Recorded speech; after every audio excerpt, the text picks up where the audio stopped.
নমস্কার বন্ধুরা, শিবানী কিচেনে সবাইকে স্বাগত।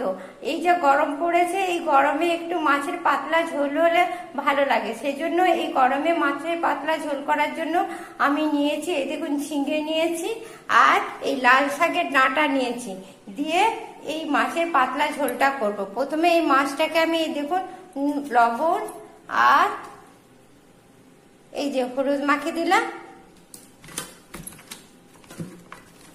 দিয়ে চলুন এটাকে আমি প্রথমে ভাজতে বসিয়ে দিই। তেলটা গরম হয়ে গেছে, এবার আমি মাছটা ভাজার জন্য ছেড়ে দিচ্ছি। মাছটা ভাজা হয়ে গেছে, এবার আমি তুলে নিচ্ছি। দেখেছেন, এই মাছ ভাজার তেলটাতেই আমি মাছের ঝোলটা করব। এই মাছের ঝোলটা করার জন্য প্রথমে একটু জিরে ফোড়ন দিলাম আর এই দেখুন কাঁচা লঙ্কা দিলাম। লঙ্কাটা যাতে না ফাটে সেজন্য সামান্য একটু হলুদ দিয়ে দিলাম।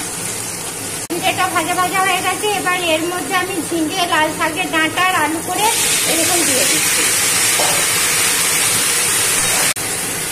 এবার এর মধ্যে এরকম স্বাদ মতন লবণ দিলাম, পরিমাণ মতন হলুদ দিয়ে দিলাম।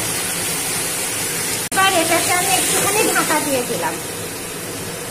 জলটা কমে এসছে, এবার এর মধ্যে আমি যে পোস্তটা বেটে রেখেছিলাম সেটা দিয়ে দিচ্ছি। দিয়ে পোস্তটা দিয়ে এবার আমি একটু কষিয়ে নেব। এবার এটাকে আমি ঢাকা দিয়ে দিচ্ছি। দেখুন বন্ধুরা, মশলাটা কষা হয়ে গেছে, পোস্তটাও কষা হয়ে গেছে। এবার এর মধ্যে আমি জল ঢেলে দিচ্ছি।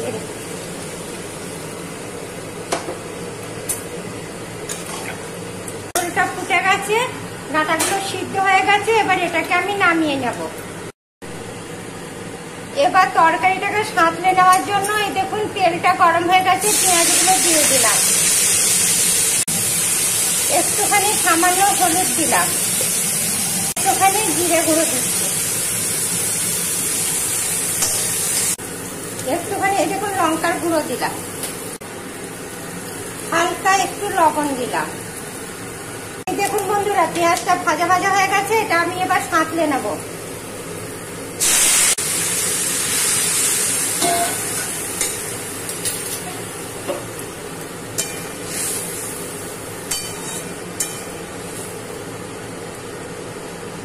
এবার এটাকে আমি একটুখানি ঢাকা দিয়ে দেব।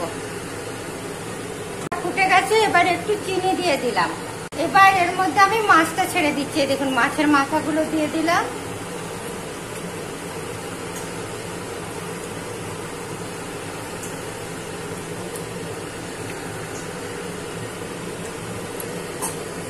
এই দেখুন মাছ ছেড়ে দিই। নামানোর আগে এই দেখুন একটুখানি গাওয়া ঘি দিয়ে দিচ্ছি।